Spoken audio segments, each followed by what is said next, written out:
Hello everyone. Fluid properties problem பார்த்துட்டு இருக்கோம். Interpret the specific gravity of 1 liter of fluid has mass of 7.5 kg. என்ன கேக்குறாங்கன்னா specific gravity கேக்குறாங்க.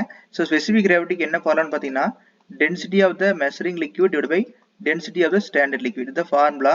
Okay, இதை வச்சு நம்ம கால்குலேட் பண்ணணும். பட் நம்மளுக்கு density of standard liquid அப்படிங்கிறது 1000. But density of measuring liquid நம்மளுக்கு வேணும். ஸோ அதை எப்படி கால்குலேட் பண்ணலான்னு பார்ப்போம்.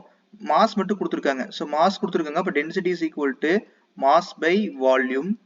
மாஸ் வந்து என்னது 7.5 kg divided by volume பார்த்தீங்கன்னா 1 லிட்டர் பெட்ரோல் கொடுத்துருக்காங்க. இதை வந்து நம்ம மீட்டர் கியூப் மாற்றிக்கணும். அப்போ 10 power minus 3 மீட்டர் கியூப்.